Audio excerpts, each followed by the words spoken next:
Welcome to another brilliant session hosted by the District Program Quality team. I'm wishing you all a happy Halloween. Now, in this environment, I can't do much, but what we can do is play a very quick Halloween tongue twister. So I will tell you a tongue twister. You have to say that 6 times. I'll just point out to everyone and you have to say 6 times, okay? So let's start with DTM Nelson. DTM Nelson, you have to say 6 times without making a mistake. 6 sticky skeletons. Come again? 6 sticky skeletons. 6 sticky skeletons. 6 sticky skeletons. 6 times. Skeleton. 6 sticky skeletons. Out. Okay. DTM Deepa. 6 sticky skeletons. 6 times quick. Oh, it's very difficult. 6. What is the next word? Sticky. 6 sticky skeletons. Sticky skeletons. 6 sticky skeletons. 6 sticky skeletons. It is slow. 6 sticky skeletons. 6. Oh, I'm not getting. Okay, next. DTM Andy. You're mute.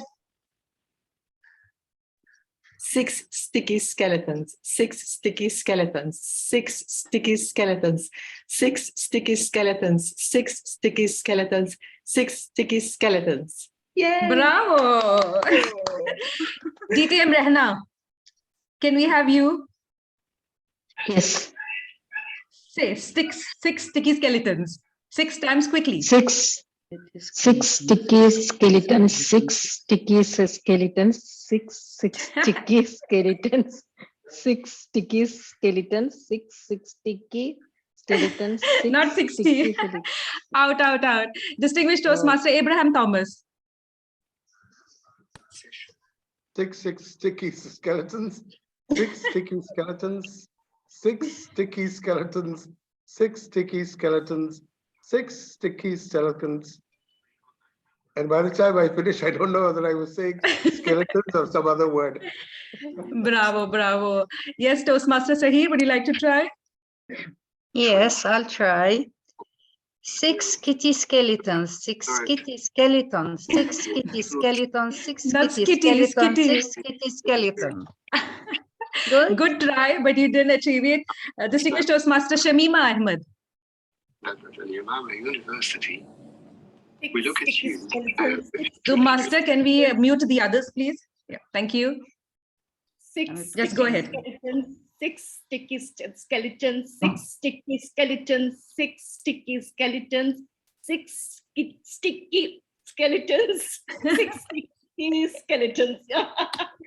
Bravo, very good attempt. We'll continue with the rest, but one person I have to ask who's hiding behind the camera, DTM Sujil. DTM Sujil, I want you to try before I continue. Yes. Here we go. Yes, go. 6 sticky skeletons, 6 sticky skeleton, 6 sticky skeletons, 6 sticky skeletons, 6 sticky skeletons. You know? Good try, but instead of sticky, you said sicky ones. Okay, anyways, thank you so much, all whoever participated.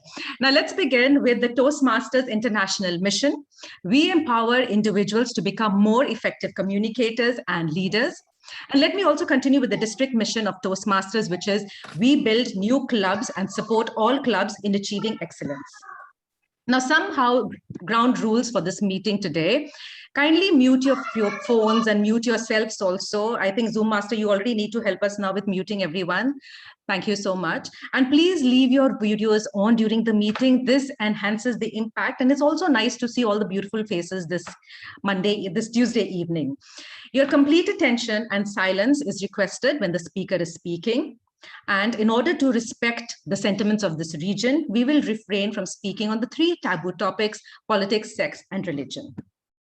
Now, without further ado, I'd like to invite the Iron Lady of District 105, who turns everything she touches into gold.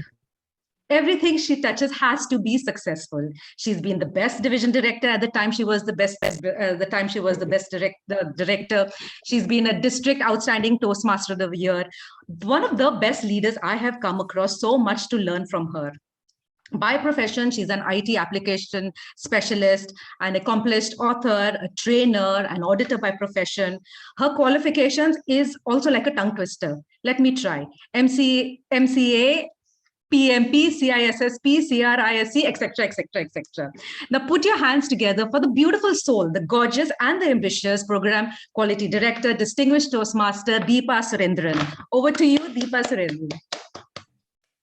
Thank you, DV. My dear fellow Toastmasters, District Officer, Club Growth Director, Distinguished Toastmaster Shamima, Public Relations Manager, Toastmaster Suchita, our past District Directors, Distinguished Toastmaster Balaji, Distinguished Toastmaster Nelson, past Finance Manager, Distinguished Toastmaster Abraham Sir, Division Directors, past Division Directors, Area Directors, past Area Directors, and all the mentors of District 105. And my fellow Toastmasters, a very happy evening. As Toastmasters, it is our responsibility to conduct any business with the highest of standards, especially with the highest level of integrity and other Toastmasters values such as respect, service, and excellence. If anyone is not aware of anything or having doubts about anything, then let's ask, let's clear our doubts before making that mistake. And we have highly learned professionals, senior leaders, mentors around us.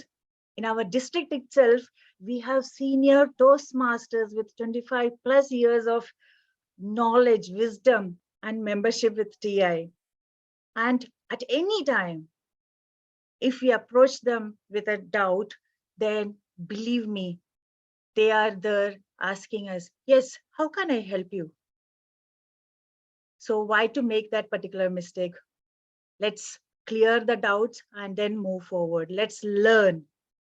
Now, with that note, let me thank our judges, training facilitators, the senior trainers, mentors, Distinguished Toastmaster Balaji, Distinguished Toastmaster Gurbinder Singh Ji, Distinguished Toastmaster Verma Ji, and the VP Sir, Distinguished Toastmaster VP Sir, for helping us conduct that education session with around 400 members on October 22nd. And I thank all the judges, facilitators who helped us on that particular day, all the role players are also.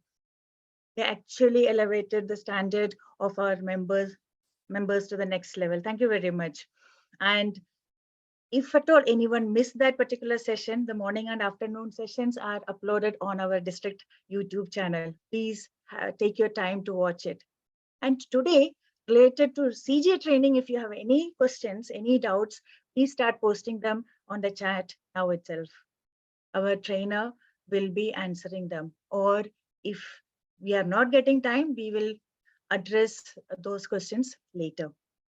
Now, in addition to that particular training, we have shared the rule book, both Arabic and English one, the latest ones, and the district contest policy, switch contest policy, etc. by mail to all the Club Exco members. And I request everyone to check yesterday's email. And if anyone didn't receive it, then please go to your Toastmasters profile and correct your emails. And I request all of you to please share those details, those attachments, the important information to your club members as well before the contest season. Now, it's time to start today's business, the serious business. And we all are blessed to have a thorough gentleman, our past district director, mentor, a senior mentor, guide, who won both Club Growth and Program Quality Excellence Award from Toastmasters International during his respective terms, who missed the Distinguished Director's status just by 100+ membership payments. That shows the integrity.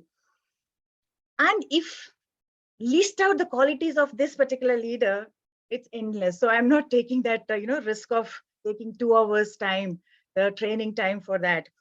And moreover, this person, he has gone through the rule book, this year's version. How many times did Nelson? 100+? from the time of our mock contest, he is keeping a copy of the rule book 24/7 hours, it seems, during sleeping also. That's what I heard from his wife. So who else? Who else is more qualified to give us this particular training on CJ, Chief Judge training to our district? Let's put our hands together to welcome our past district director, Distinguished Toastmaster Nelson, to take us through the Chief Judge training. Over to you, DTM Nelson. Thank you. Thank you, Deepa, for the wonderful introduction. Yes, after the mock contest, after accepting this role as Chief Judge Trainer, speech book, contest rule book is very much a part of my daily schedule here. It's very important, and why it's important, I will explain to you all during the course of the presentation. I'll just share my screen.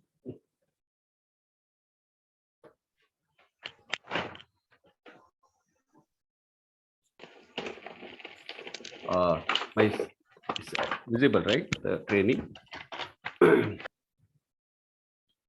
Yes. So, okay, thank you.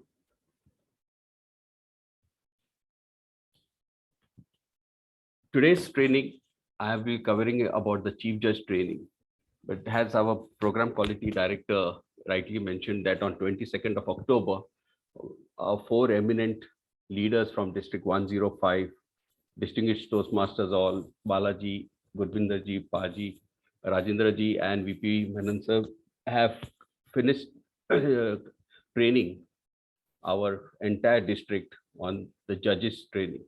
And I was present throughout the training, and what I liked is everything was covered, what is required for a chief judge, for a judge to conduct the training. Every aspect of the judge's ballot was covered, and post judging, after the training, the question answer session, very beautiful answers were given to the people who asked the questions. So as Deepa mentioned, it's very much available on the District 105 YouTube channel. Today, I will be addressing the Chief Judge training, and I will restrict my training to the role of a Chief Judge. That's very, very important for everybody in the audience to know that my focus here will be on the Chief Judge role. But at the same time, I will also be touching the basics of a training schedule. The reason is I see in the audience and some Toastmaster members have contacted me directly that can we join. They have never attended the judges training. So my endeavor here today is to ensure that everybody in this room has a refresher and everybody goes through the judging procedure, because contests are soon going to start in District 105. So let's make the best use of it. There are few changes to the rule book. Year and year, the Toastmasters International take feedbacks from districts around the world. Updations are done, and it's very, very important. If you are a chief judge in the future, please read the new rules which have been added, and you get the latest copy of the speech contest rule book. To begin with, let me ask you, there are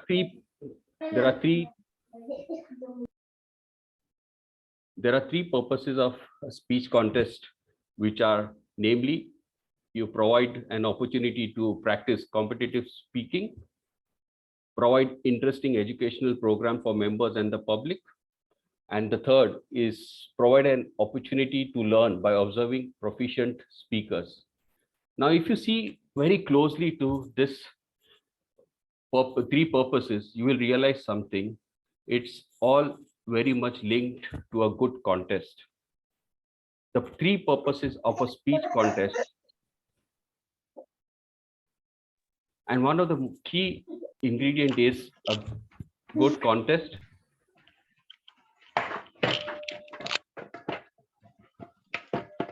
Zoom master, there's too much of disturbance.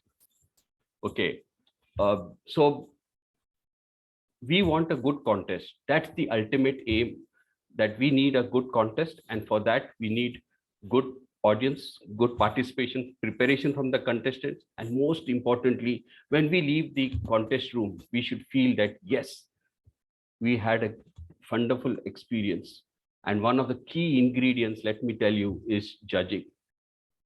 Good judging ballots. And there could be one first place, second place, up and down. But overall, we should feel that yes, the judging was good. And it's very, very important part of a speech contest. Now,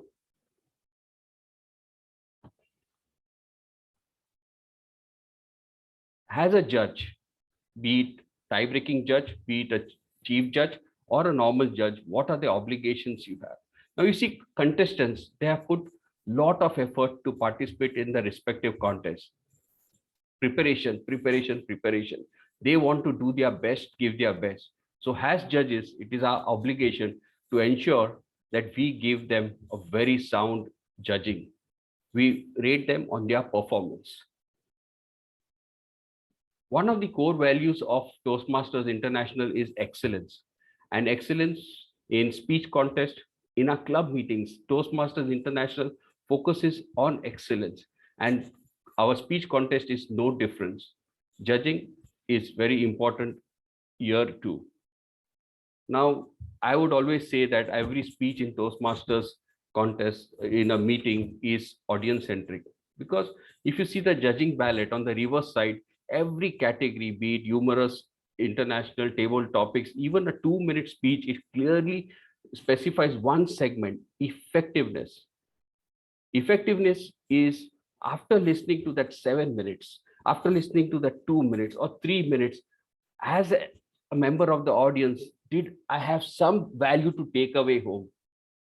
So this is very important. So as a judge, we are under an obligation to the audience as well. And this is also very important.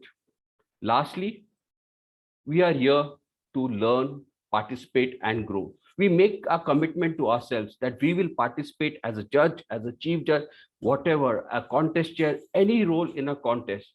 But the reason is we have an obligation to ourselves. And one of the obligation to ourselves is we are going to do a just job.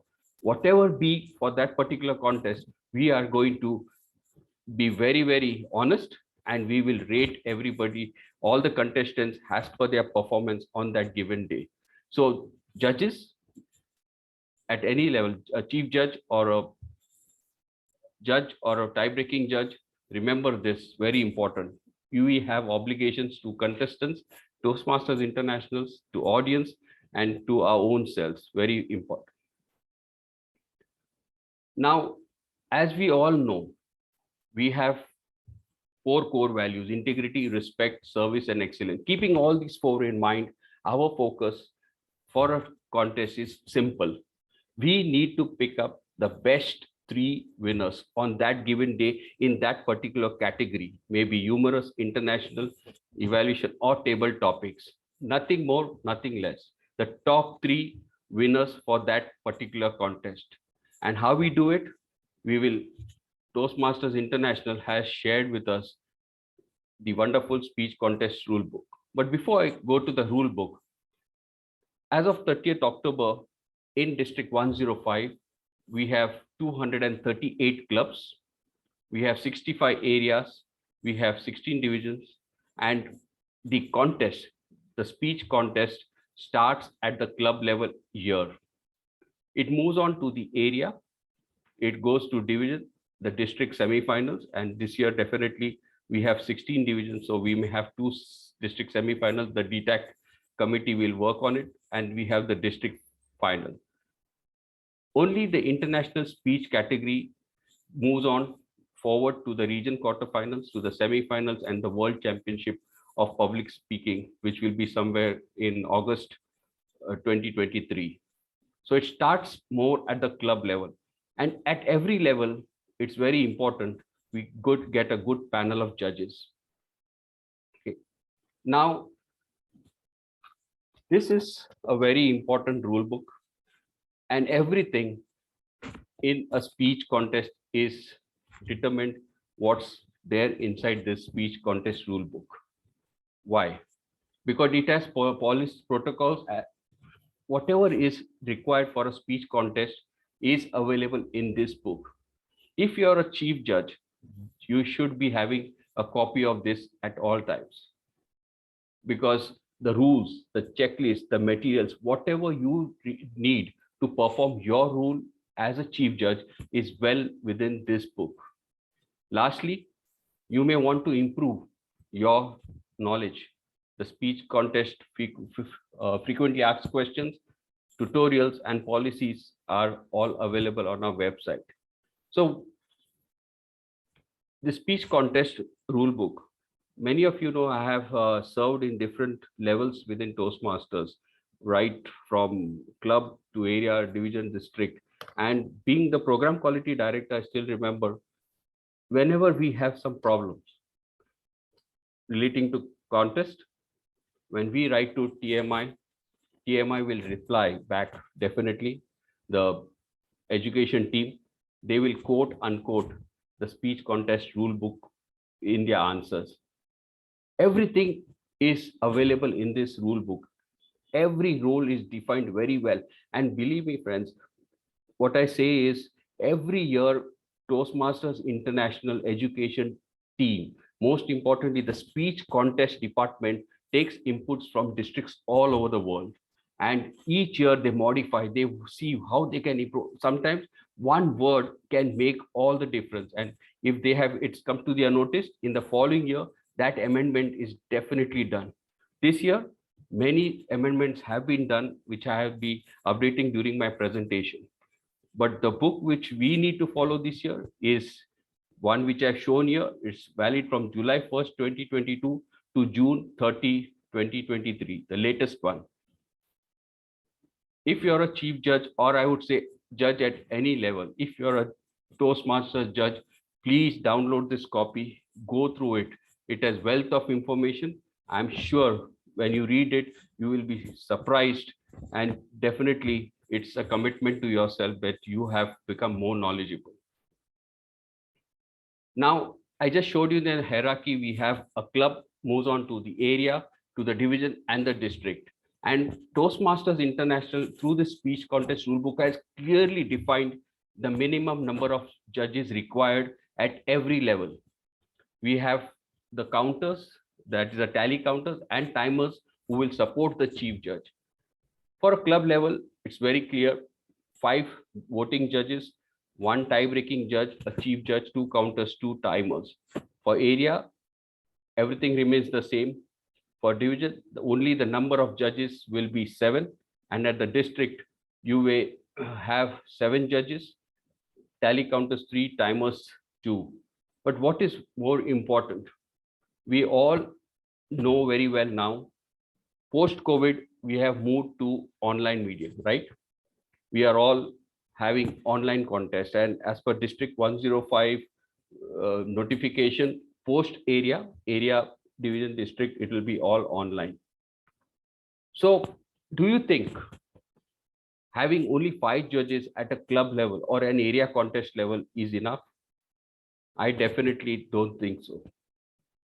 Please, when you plan your area, division, district contest, have sufficient backup.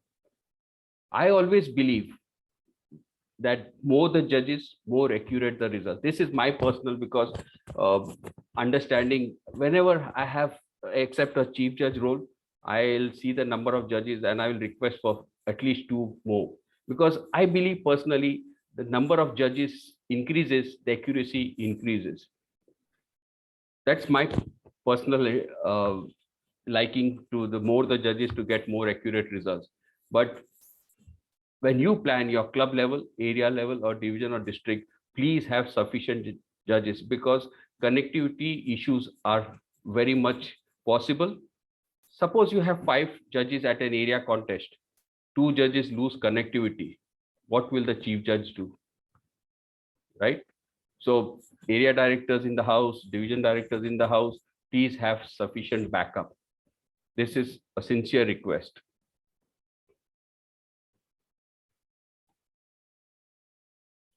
Now, for every role in Toastmasters, judges also have some criteria to be a judge.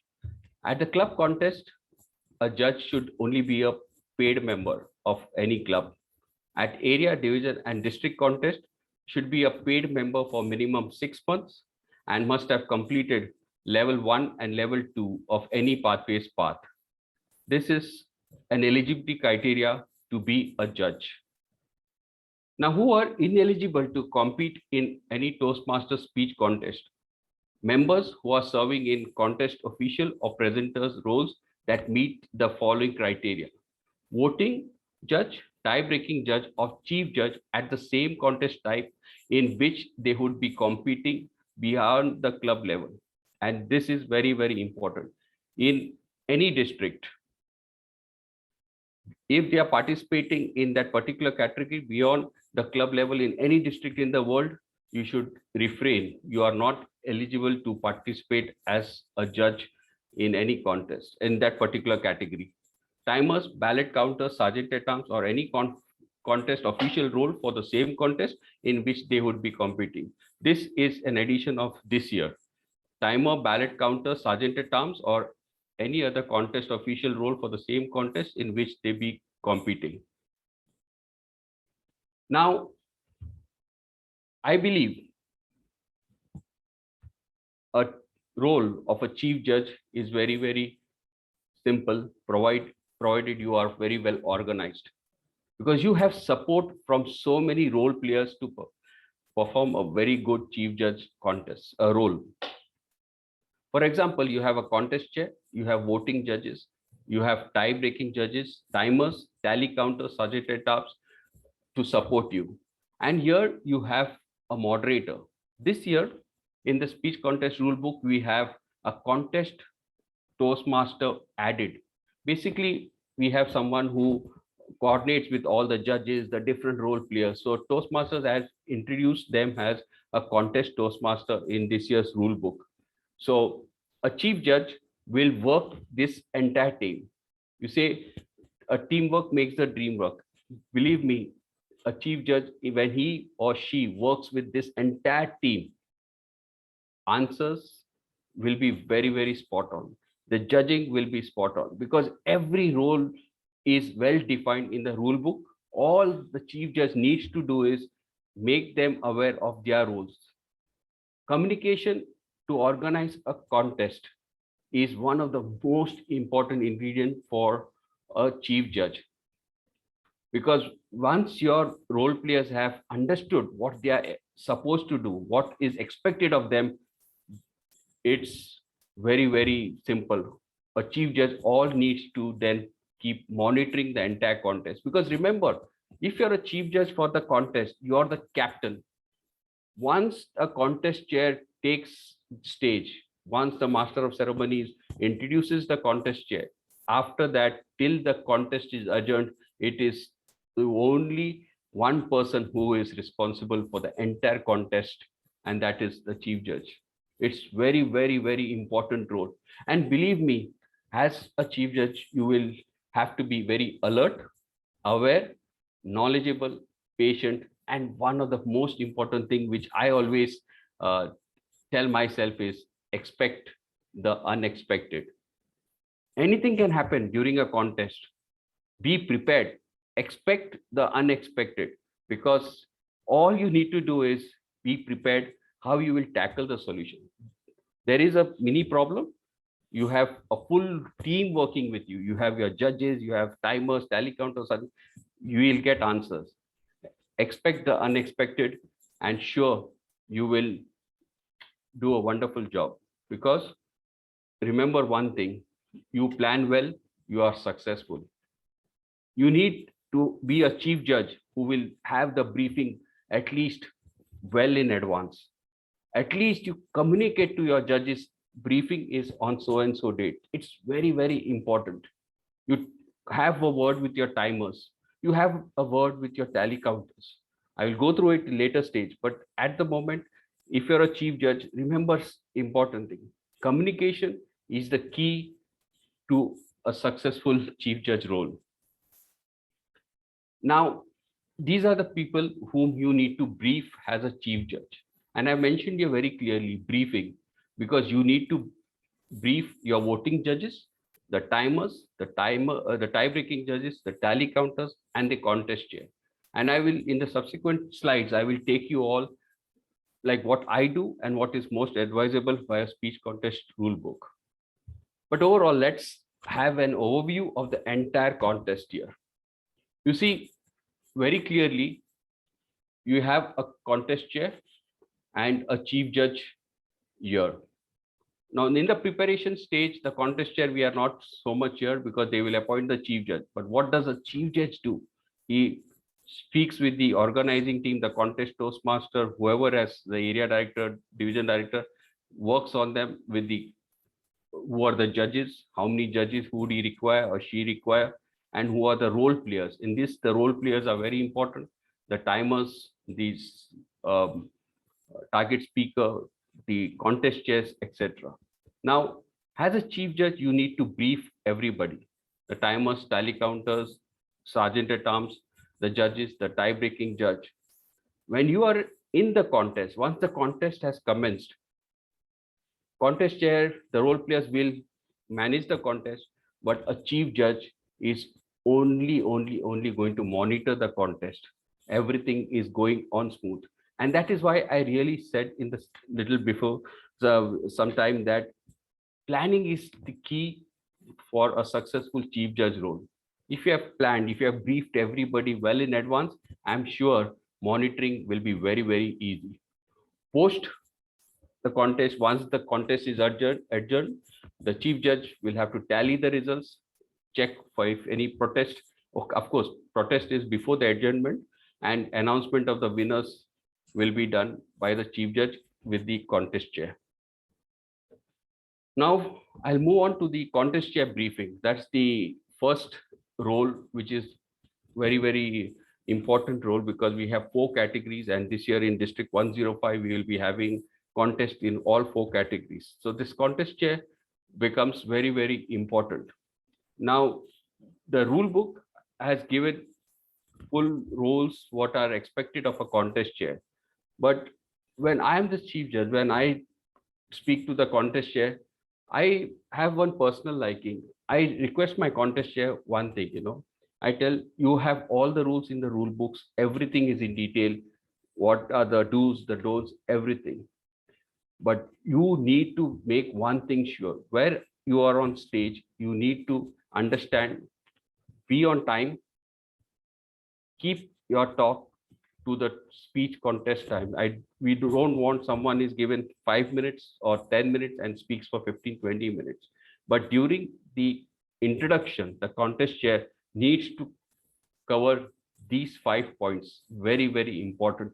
Eligibility, the speaking area, he announces the speaking order, the timing mechanics, and the protest.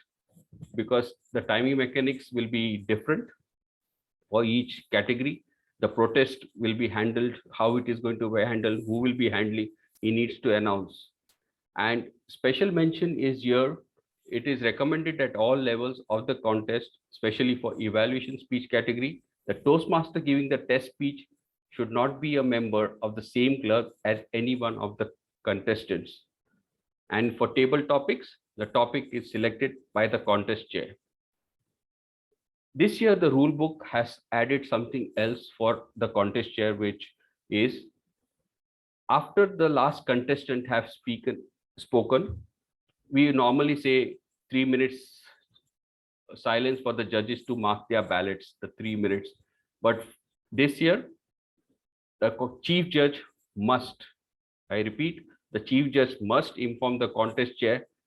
He should give a signal to the contest chair, you can proceed with the contest. Until such time, the contest chair should not start with the contest. It's not 3 minutes.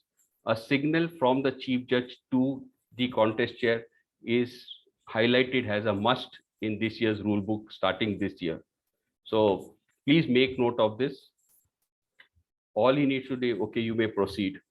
And if you remember why it's so very important, when a contest chair asks you in the contest, he asks most of you who have been chief judges and some new members in the audience now, there is one question, statement which a contest chair will ask the chief judge, and that is, Chief Judge, do I have your permission to commence the contest? It's a very powerful statement. It proves the authority of the chief judge. And when a chief judge says, yes, you may proceed, he indicates to the entire house that everything is order, you may proceed. Which means he has planned well. He has ensured that the sergeant at arms has taken care of the doors. You have ensured if it's online, the Zoom master is ready with the breakout rooms. Everything is taken care. The judges are all in the room or online, whatever it is, everything is taken care. And when he says, yes, you may proceed, that's the power and the authority which you have to execute there. The next one of the most critical role player is the timers. And this is the timing sheet which will be given to the chief judge.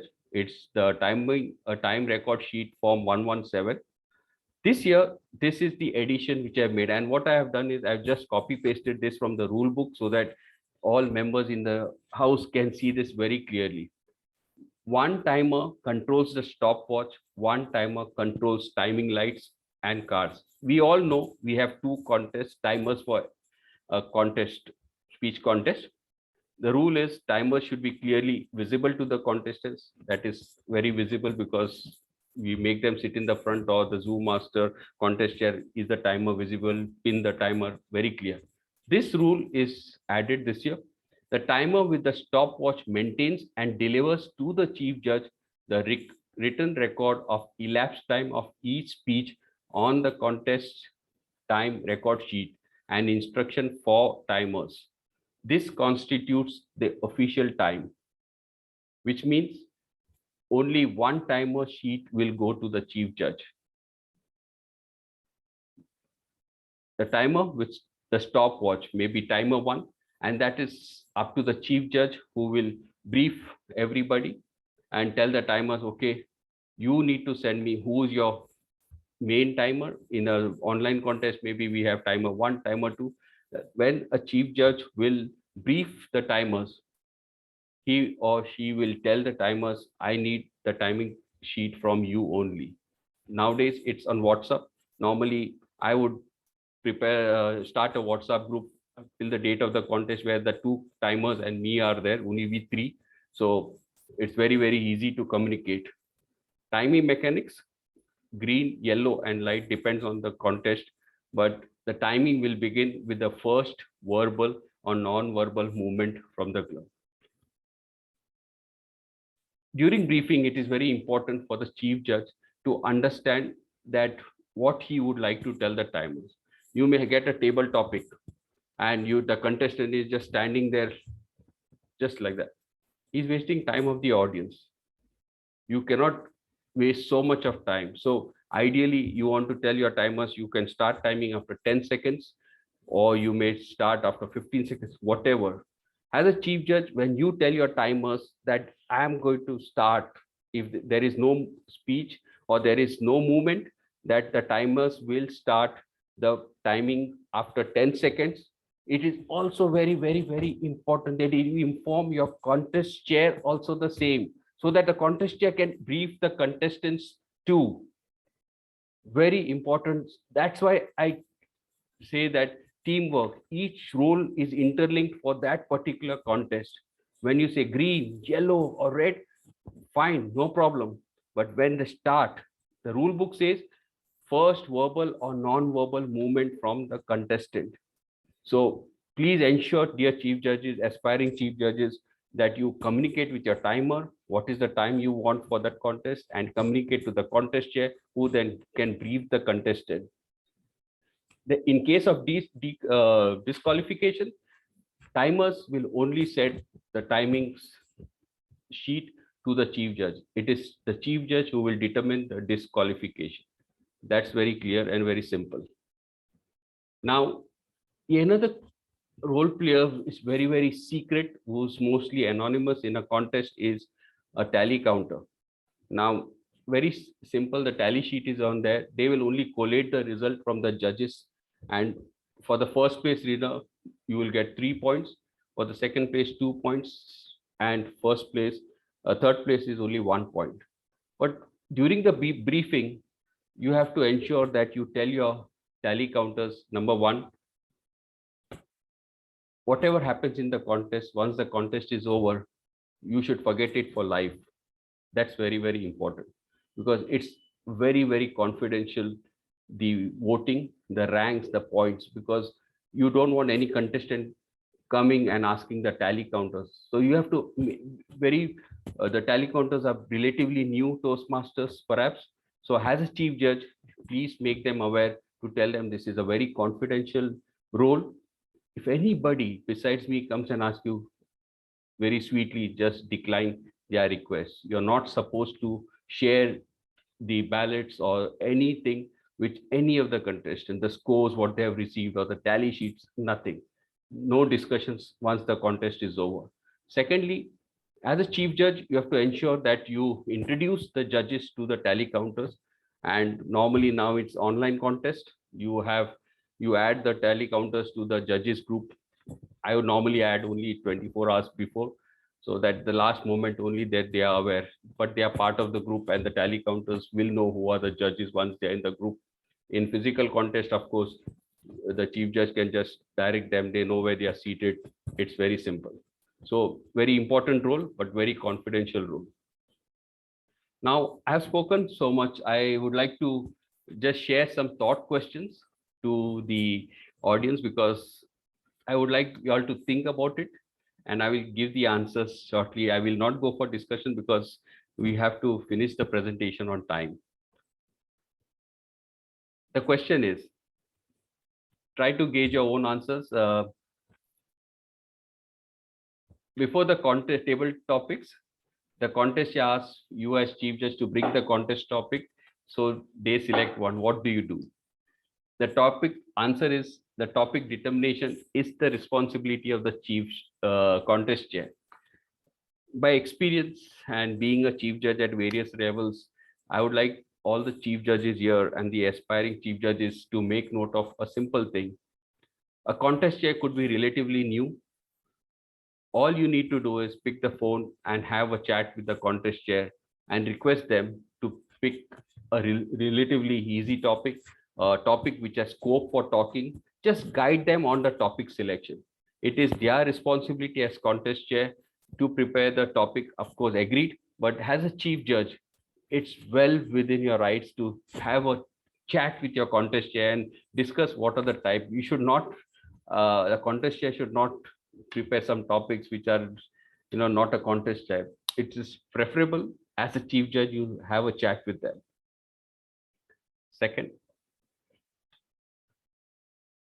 the contest chair informs you one of the contestant is refusing to send the contest eligibility form, saying he wants to organize, he wants the organizers to check his eligibility. Will he be able to participate as an exception? I can't see the chat. That's why. Anybody would like to just answer this via chat?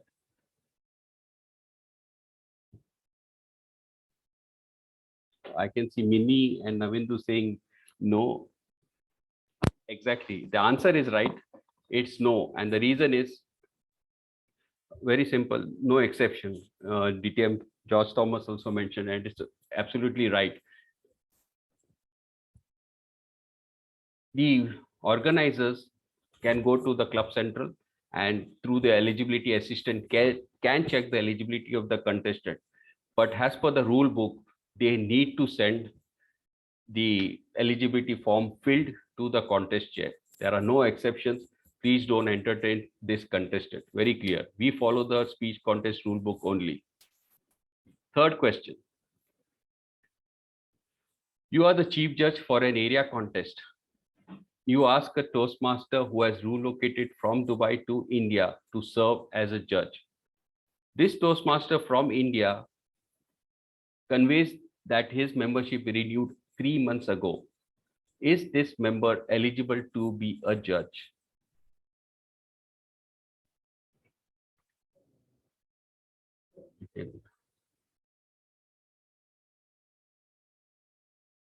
Rena, Navindu, and everybody, yes.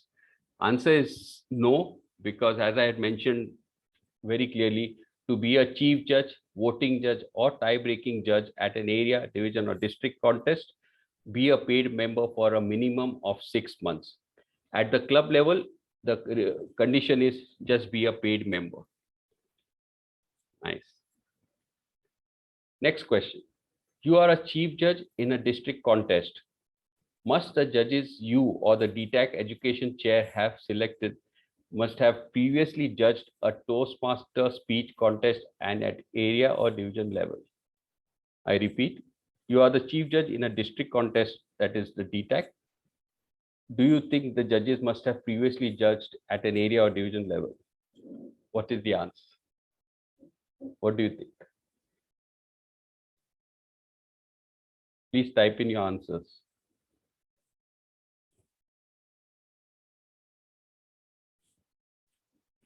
DTM now, Dilip, Agina, Sundar, everybody, the answer is yes in the chat, but the real answer is no. It is recommended to select experienced judges. The above requirement is only for judges beyond the district level, that is region quarterfinals and beyond. Up to district level, there is no such requirement in the rule book, but by experience, we can tell you that you need to select experienced judges, because you see, a contest, it's the preparation of the contestants, and you want to send the best of the best at the next level. So recommended to select experienced judges. Select the right option from. At the district contest, the number of timers and tally counters are 2 timers, 2 ballot counters, 1 timer, 2 ballot counters, 2 timers, 3 ballot counters, 3 timers, or 2 ballot counters. DTM Navnita says C, Adarsh C, Inacio D, DTM George Thomas C, 2, Lakshmi and Ravi C. Whoever has replied C, the answer is right. It is 2 timers and 3 ballot counters. DTM Dilip also just mentioned C. Yes, the answer is C. Now, to me, in my entire presentation today, I feel this is the most important slide as a chief judge if you want to prepare for the role. Now, first, once as an eligibility for a contestant, judges do have to fill the judges certification, eligibility, and code of ethics. You have to collect it as a chief judge. Now, that is very simple. Second point which I have mentioned here is why briefing. Sometimes there are possibilities that your panel of judges, you are a chief judge, you are have a panel of 7 judges.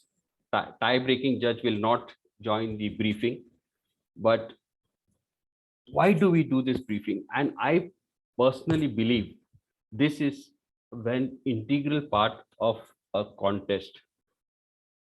We all have our different roles. We come back from work, we participate in the contest, we come from different mindset. A chief judge, when he briefs all the judges at one time, basically he refreshes the memory of all the judges so that everybody comes in the same wavelength. It is very, very, very important. Please, dear chief judges and aspiring judges, give it utmost importance. You could have 5 DTMs in your panel, but the other 2 judges could be a relatively new Toastmasters. And have during the briefing, there are many chief judges who come back to you and will say to you, good, you took us back to the judging sheet. Every aspect of the judging sheet on the judging ballot on the reverse side clearly emphasizes what is expected from that particular point.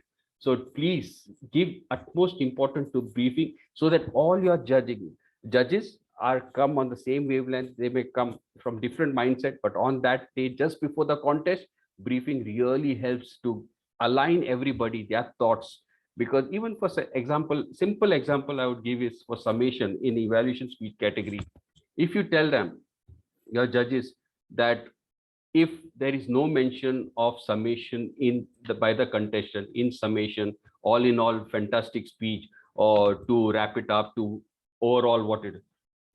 And as a chief judge, I would say, if you don't hear any proper summation, you mark them 0. All 7 judges will make sure that they have listened and do well, because the instruction is from the chief judge and everybody is aligned. They will be very, very sensitive and attentive to the listening, because judges should be fabulous listeners on that given day. So that is very, very important. So briefing is important, and please ensure that you will brief all your judges. You need to introduce the tally counters to your judges, which I've just mentioned to you. And during the briefing, please highlight very key roles. I would recommend, I am very grateful and thankful to all the 4 judges I mentioned in the start. During the judges training on 22nd October, they were brilliant. They took note of the judges ballot content, delivery, language, step by step in all 4 categories. And everybody who attended that session must really would have known by now what is expected as a contestant, how the judges would rate them on the ballot.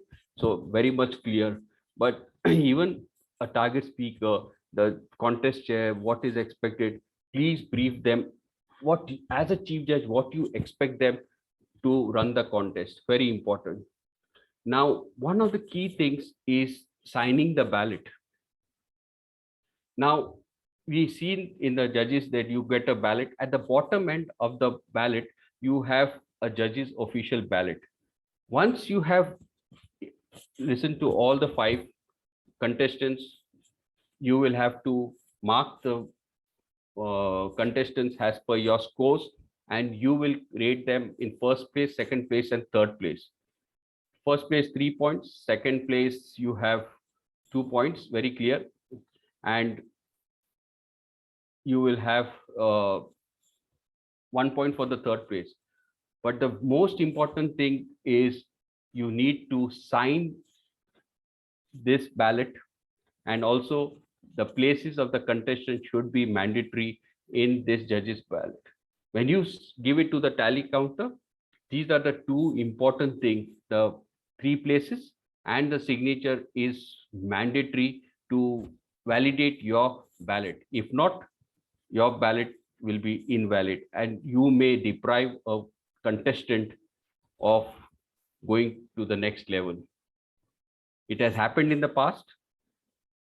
As a chief judge, please ensure during your briefing, you convey this very, very, very important point. Imagine a scenario, a contestant who has stood first with 3 points, and since the judge has given him 3 points, but he has not signed, how sad day it is for that contestant. He would not know, of course, but as a judge, as a chief judge, it's not good. So please ensure in the briefing you cover this point. Likewise, we also have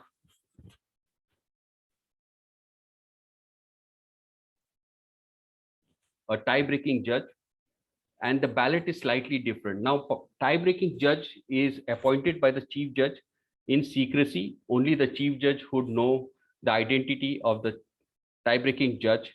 But if there are 8 contestants, a tie-breaking judge has to ensure that he will put all the 8 names in this ballot. Of course, he has to sign the ballot of the judge. If there are 10 contestants, 10, whatever the number of contestants, however he has placed in his ballot, he has to make sure they are in this ballot. He does not give this ballot to the tally counters. He gives this ballot secretly to the chief judge only, because only the chief judge would know who is the tie-breaking judge.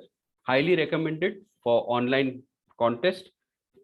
You have at least 2 tie-breaking judge, one as backup.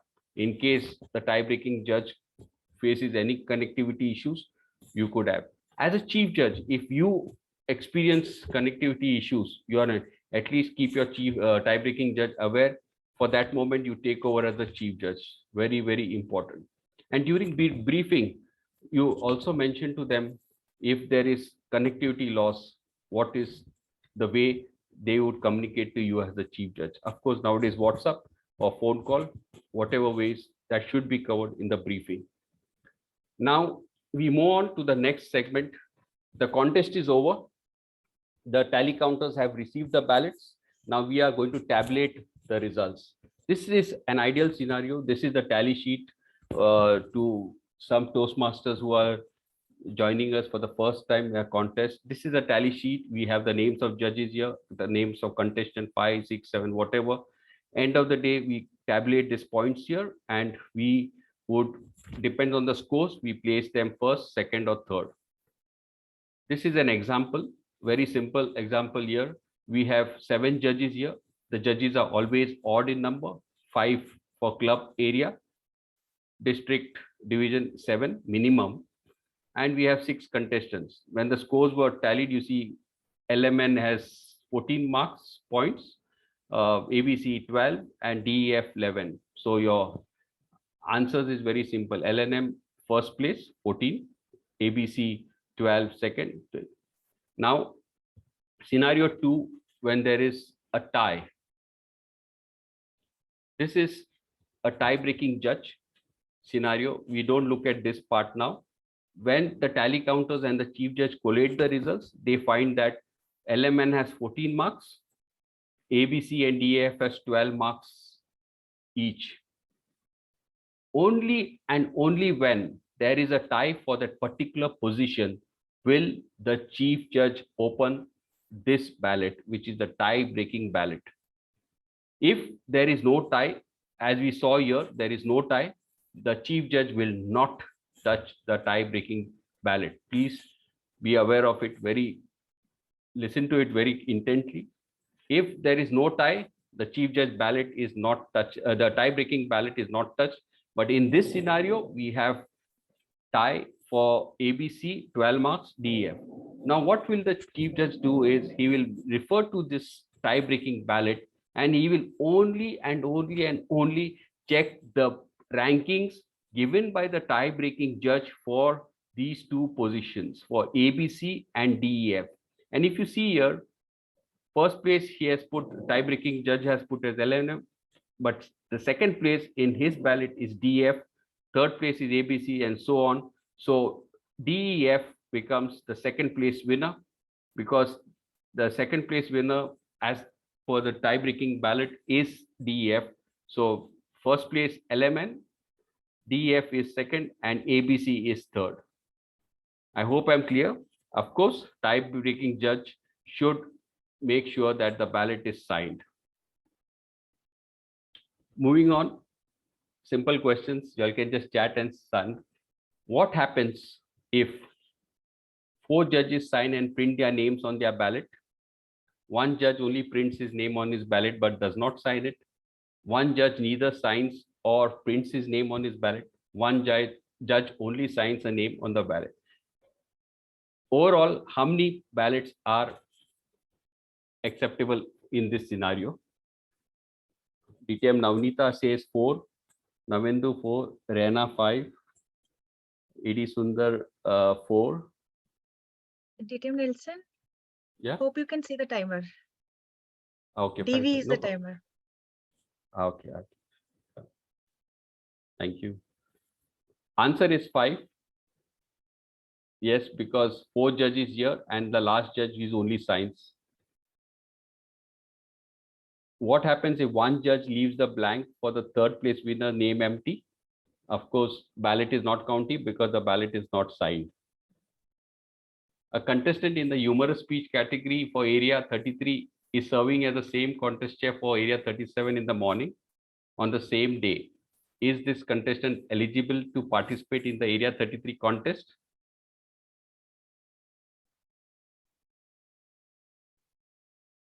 Yes, because contestant should not be a presenter at the same event in which they are contesting. Just before an international speech contest begins, you find that a contestant speech is the last project in level 2. Is this contestant eligible to participate? The answer is no, because as per the rule book, this requirement must be met before the contestant enter the club contest. The last, what are the reasons for which a contestant may be disqualified? It is eligibility, originality, timing, and referencing. You are the chief judge for an international speech contest. One of your judges is from a club where there is a table contest. a table topic speech contestant in the same area contest, can this judge serve in the international speech contest? You're a chief judge international. The answer is yes, because judges must not be from the same club as a contestant. However, they may judge in a different category in which they are not contested. Protest eligibility will be taken care by the contest chairs. Originality, 25% or less is devoted to quoting, and any quoted materials must be identified and properly referenced. Referencing other contestants, this is something new which we have seen. In that particular speech contest, if a contestant uses referencing from another speech contestant, it's not allowed. Protest can be lodged only by contestants or chief judge, by contestants or the judges to the contest chair or the chief judge. You need to make sure that you give an opportunity to the contestants to explain their position. 25% is allowed, give them a chance, after which all the judges can have a consensus and the majority would meet and take a decision whether to disqualify a contestant or allow him with the benefit of doubt. So these are the three criteria, and the fourth criteria which I mentioned is timing, which is based on the timing, which is not a protest, but it's a disqualification. Contestant 3 has switched off for a few seconds. Video. Contestant 5 observes that in the breakout room, what action is to be taken. He is disqualified because as per the rule book, you cannot switch off the video at any time. I have covered this ballots, the 3 or more contestants very much during my tally sheet. Once the results are tallied, this is the result form where a chief judge sends it to the contest chair only. It is always in the reverse order. Third place is the first, second place first. Time disqualification, yes or no, and the contest chair will receive this and start preparing the certificates for announcements of the results. And after the contest, there is a notification of winner form, which is this one, which needs to be filled and should be given to the contest chair of the next contest or to the area or division director for their records and subsequent next level. You need to give it to the next level contest chair. So with this, and lastly, online contest, we will be getting the directives from our district PQD, DTM Deepa and DTM Jamil, and we just follow them. We'll just wait for their notifications.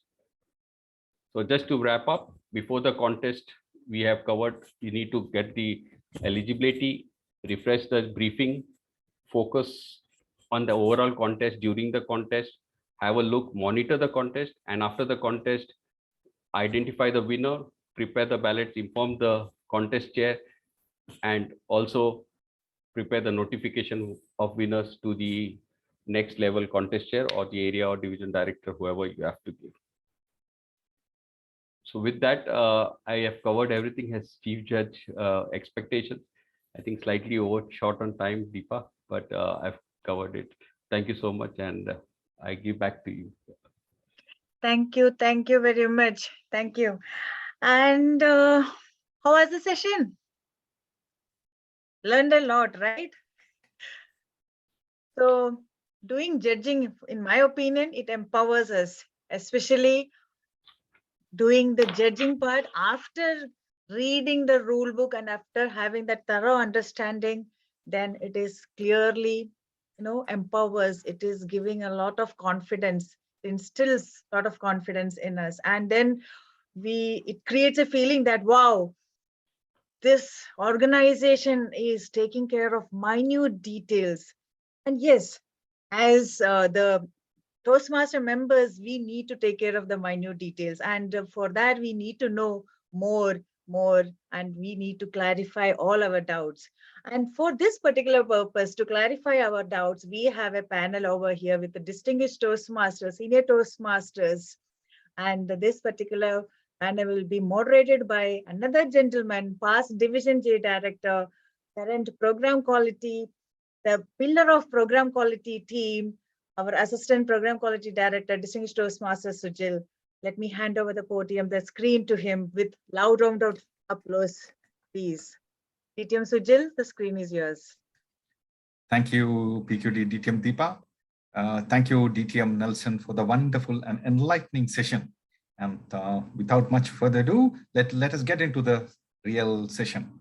Now we have an eminent panelist. It will be led by PQD DTM Deepa, past District Director DTM Nelson, and one of the pillars of District 105, Senior Toastmaster DTM Abraham Thomas. So let's get into the questions right away. We will try to accommodate maximum number of questions. Maybe because of the paucity of time, we might not be able to attend all. Even then, rest assured, your question will be answered via email. So let's get into it.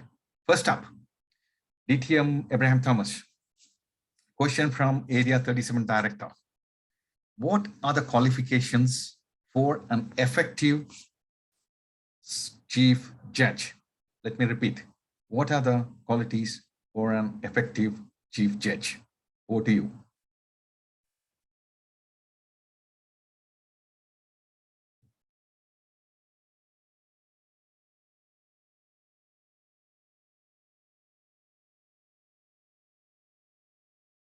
Thank you. I was just sending you a text to unmute me.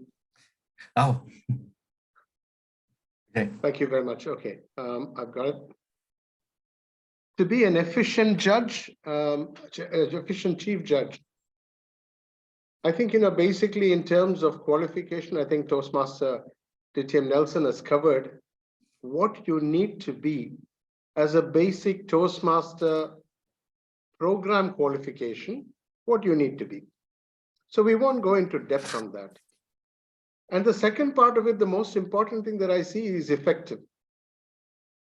I hate to be a little different to what Toastmaster Nelson says. Actually, what is a chief judge? If you like, a glorified tally counter. Now, that is only one side of it. You just missed the most important thing. The most important thing, in my opinion, is with all the briefings that you get and everything else that you may do with your judges, what is it that you can give them to invoke that and give them that inner voice to bring out their conscience? All of us know this, and let's be very honest about it. We've seen that judges may, for reasons known or unknown to us, be biased, could have a different opinion about things. But what we want to do is to synchronize all of them to come onto one platform, if you like, a level playing field.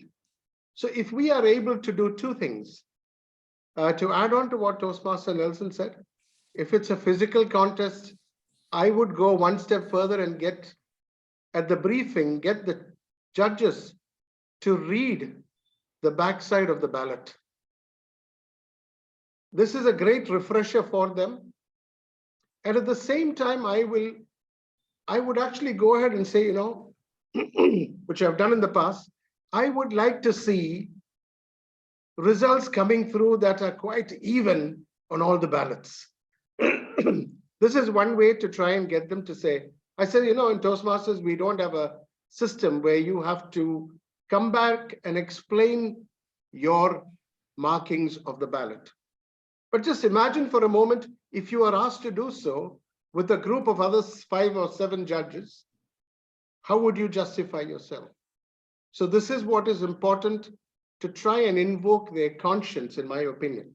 So to be an effective chief judge, you need to communicate this level playing ground to your judges. And then at the second part of it, as long as the contest moves smooth, there's no protests, there's no timing disqualifications, then you become a glorified tally counter. And you send the results to the contest chair. Thank you very much. Thank you very much. Next up, we have the question for PQD DTM Deepa. in a contest, and as per the latest detailing in the rule book, we have timer 1 as the main timer. In case, if the timer 1 loses the connectivity, what will be the future course of action? Over to you, DTM Deepa. Okay, good evening again. See, whatever is mentioned in the rule book is mainly applicable for the in-person contest. And then on top of that, Toastmasters International is issuing a guideline document where they are advising us to have a backup for all the role players. Here, in addition to the timer 1, we need to brief the timer 2 as well to take up the responsibility of timer 1. These are all terminologies, the naming convention. So timers are supposed to note the time. Hope that answers the question. Thank you very much. Now, DTM Nelson, your question. In a scenario, a judge forgets to put in his signature on the ballot sheet, and he sends across to the tally counters as well as the chief judge, and the chief judge becomes aware of it. Is there a possibility the chief judge can ask the judge to resend the ballot after placing the signature? Over to you, DTM Nelson. If this will only happen during the online contest, but in physical, once the ballot counters are submitted, it's not advisable. Even in online, see, when you do the briefing, you are giving clear instructions. Someone is in Oman, some judge is in Oman, in Lebanon. I would ideally not recommend such a thing, because what is the point of the briefing then? When we have briefed them, they have to adhere to the rules, what is mentioned. If we are saying one contestant, tomorrow another judge may forget something else, are we going to run behind each judge? They have to ensure that when they submit the ballot, the 3 positions and signature is very well written. It's very simple thing. I would not encourage such a practice, definitely. Thank you very much. Your answer taken. DTM Deepa, the next question is to you. What would be the ideal way in an online scenario, the naming and the signature things to be done in a ballot? What is the best way? If the contest is online. Okay, I will leave it to the convenience of the chief judge and the judges. So they can have a decision during the briefing session, and then they can comply with the instructions or the decisions taken during the briefing. If it is a WhatsApp message, the person is already known to the chief judge, so name is not required, but as a text, or I will suggest please take a snapshot of the judge, the ballot, and then send it. And if anybody has a problem with the camera or anything, then they can come to a consensus during briefing and then follow that strictly. Thank you very much. DTM, let me take this question. This is something very interesting. DTM Abraham Thomas, the question from DTM Manoj: why is it necessary to keep the panel of judges anonymous? Don't you think if they are made known, that is identity revealed, the sense of accountability in the judges would go up a notch higher? Your take on that, DTM Abraham Thomas.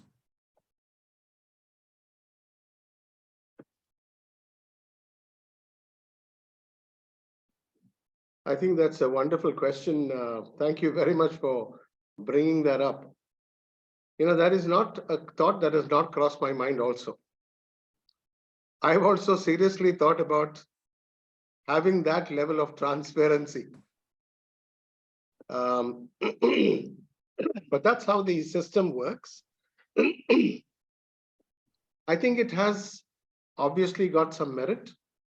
And one of the advantages is that, you know, we are not under, you know, just like any other contestant, we would really like to know where we stand. So just like DTM Nelson mentioned, the tally counters should not deviate from that confidentiality policy. However, if there are known people to you and you know that they were judges, you have that automatic inclination as a contestant to go and say, how did you find my speech? Was it good? Pretending that you don't know they were a judge. So making it difficult for other Toastmasters. And they could be repeating this. I also have one more issue which I will bring, and I hope that is highlighted. Of course, in an online, this is not relevant. But in a physical meeting, I think, although we say they're anonymous, it's really truly not anonymous. Our district should consider, and I think TI should consider, a methodology whereby the judges don't come into a room, into a room with a notepad or a something that gives them away completely. I have seen at contests that the contest chair, the organizers give beautiful, things that you can sit and write and all that. And you find all the judges bringing, and whichever table you see them, pretty much obvious who the judges are or not. But what we could do is become a little more smart. Let's have another 20 of them out and give it to random people. That way we will at least camouflage. It's a little bit like the American president traveling, right? Or for that matter, any dignitary. You have some convoys and you really don't know in which car the actual president or prime minister is sitting. So yes, we should do that. But that is the advantage of having anonymity for the judges. And it's something that I think has worked well. But I think, our district and TI should take a look at how we can stop declaring our judges whilst trying to keep them anonymous. Thank you very much. Food for thought, really. Now, moving on to DTM Nelson. DTM Nelson, in case a judge tried to purposely avoid attending the briefing session, what is the future course of action? He or she should be allowed to be part of the judging panel. Your take on that, please. See, in today's modern world, it has happened that you organize a briefing 48 hours before and you request everybody to be present for the judging. But just before the contest, 30 minutes before, you receive a message, WhatsApp message, sorry, I'm stuck in office. I am unable, family problem. So we as humans, we understand that, such a scenario could occur, and with the current economy situations, getting judges and having them do a great job is utmost important. So what I would definitely advise is you cannot say no to a judge for not having attended the briefing session. You can always brief a judge one-to-one. There is no rule that it says that you have to brief all together in one rod. Whatever you're going to do for the group panel, you can repeat the same points to a judge privately. Thank you very much. Let's move on to the next question. The next question, DTM Deepa. In an area, if an area has 3 clubs and another area has 5 clubs, what will be the criteria for the number of contestants to proceed to the area contest? You want me to repeat the question, please? No. Okay, Actually, thank you. we have shared, we have shared the contest, speech contest policy to all the ExCom, as I already mentioned. So as per that, we have decided, as per that, the district has taken a call that the clubs with 4 or lesser number, areas with 4 or lesser number of clubs, active clubs, they can send 2 contestants each to the area level. And the clubs with the 5 and above, areas with 5 and above clubs, they can send only 1 contestant to the next level. This is mentioned in the rule book as well. For example, if we take this examples from Division A, in Area 1, we can see only 2 clubs active at this moment. Only 2 clubs good standing. So they can send 2 contestants to the area contest, whereas Area 02, area 02 has 5 clubs in good standing. So they can send one contestant in each category, in each 4 category, each categories of the contest. So that is what the area director has to inform the clubs. This is already communicated with all the Club Exco members. Thank you very much. All the members will be noting it down. And can I request the members to put in your questions via chat? Please, that will help us make things better and easier. Via chat, please. Yeah. Moving on to the next question. DTM Abraham Thomas. Question from DTM Balaji. Is the tie-breaking judge a voting judge? And in a scenario, it has 2 parts. The question has 2 parts. The contest, in an area contest, we have, or a club contest, we have 5 voting judges and 1 tie-breaking judge nominated. And in case the tie-breaking judge loses connectivity, what will be the future course of action? What should CJ do in this scenario? Over to you. Thank you, Toastmaster Balaji, for that question. I feel like I'm sitting in a classroom writing an exam right now. So, so to answer the first question, is a tiebreaker judge a voting judge? Needless to say, the answer is no. The only time that a tiebreaker judge's ballot comes into play is when there is a tie, and purely to break the tie between 1, 2, or 3 tiebreaker contestants. So the second part of it, I think Toastmaster Deepa has covered, that whether it's at club level or forward, the chief judge, the contest chair, and the organizers must have backup. So similarly, in a club contest also, we must have a backup tiebreaker judge. And before he asks another question, what happens, Toastmaster Balaji, if both these designated tiebreakers have connectivity problems? Then where do we go?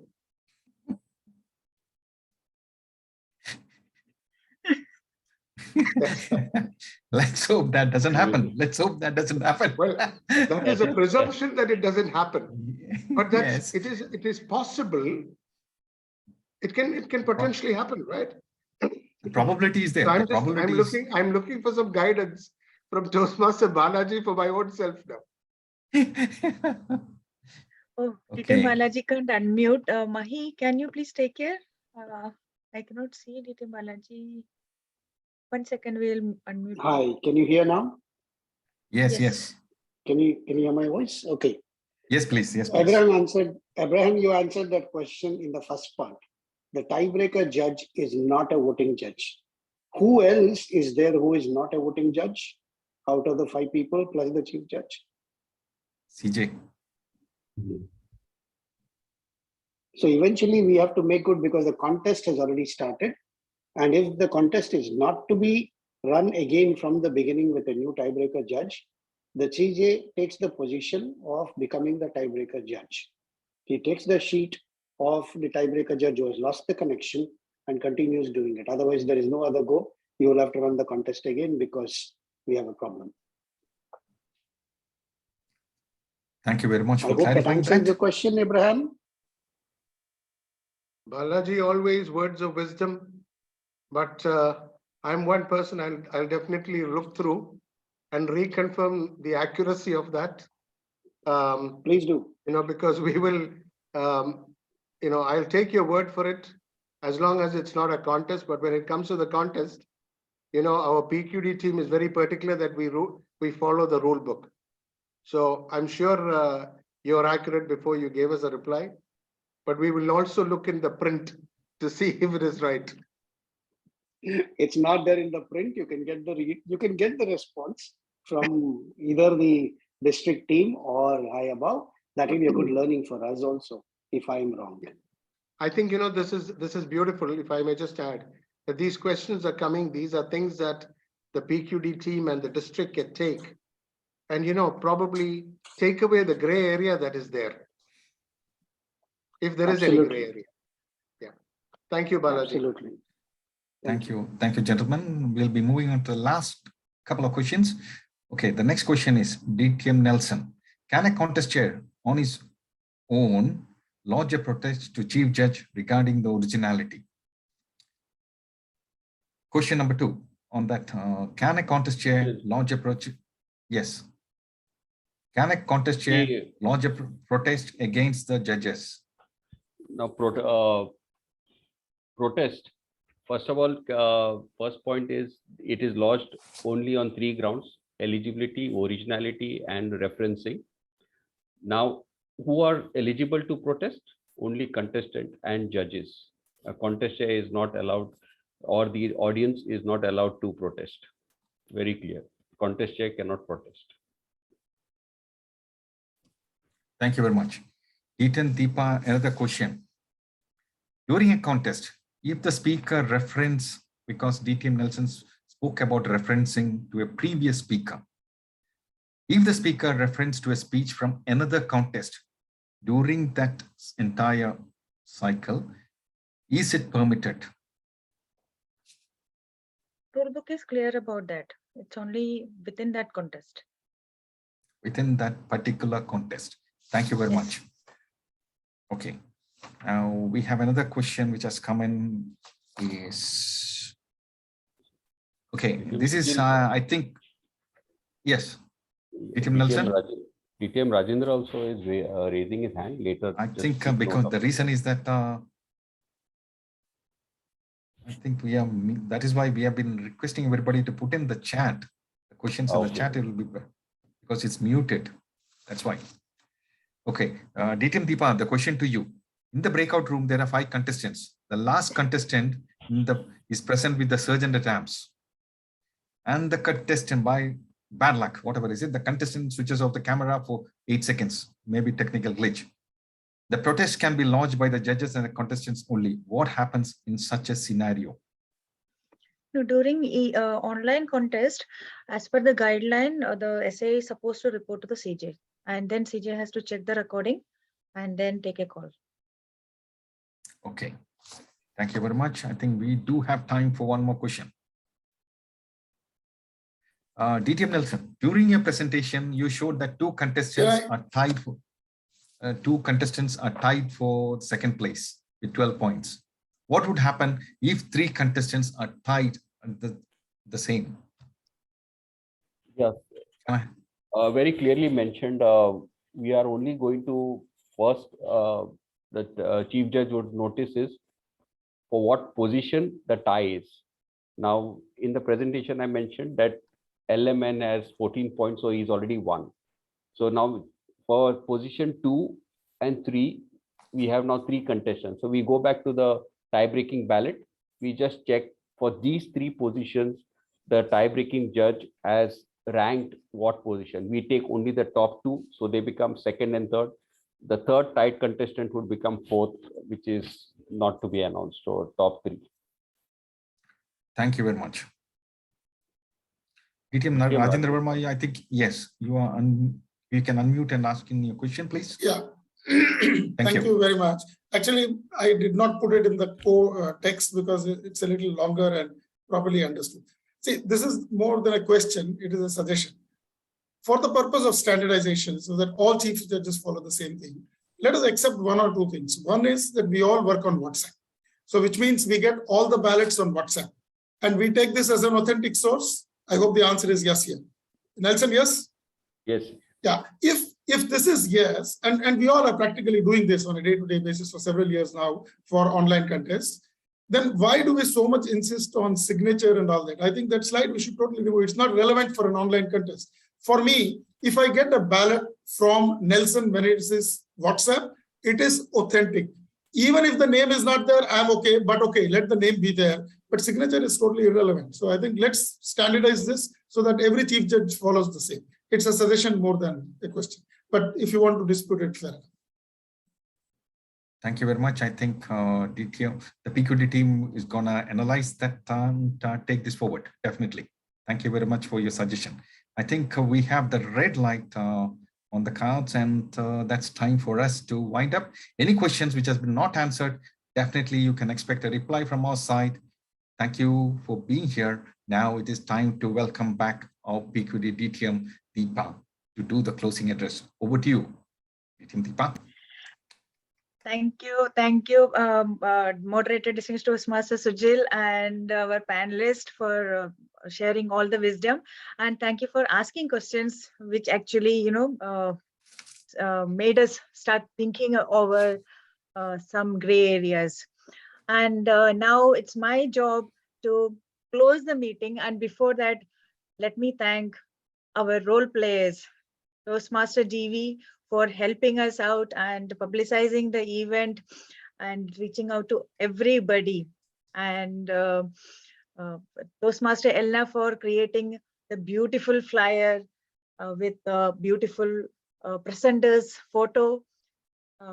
Distinguished Toastmaster Nelson for creating those beautiful slides and presenting in front to all our chief judges, potential chief judges. Then let me thank our senior mentor Toastmaster, Distinguished Toastmaster Abraham sir, for taking this responsibility, because he told me that he's really busy with his job commitments, but thank you very much for helping us out by participating in the panel. And then Distinguished Toastmaster Balaji and all others for asking those questions. Oh my God.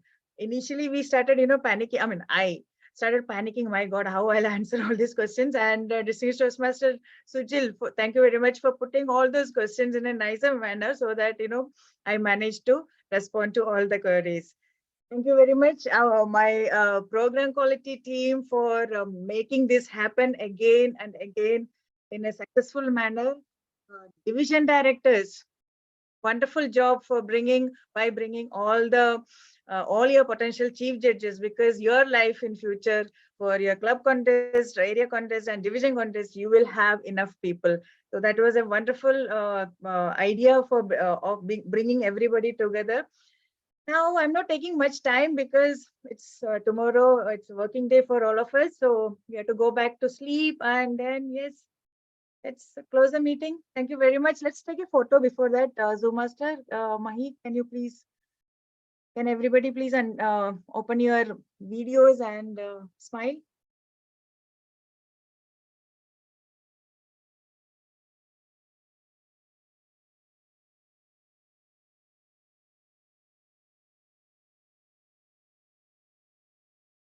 Mahi, please let us know once it is done.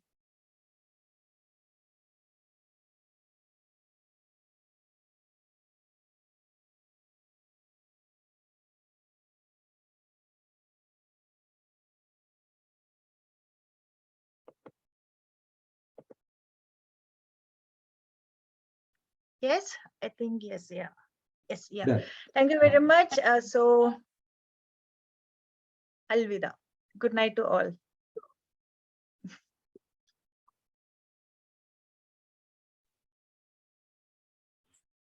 Thank you, everyone. Thank you. Thank you, Abraham sir.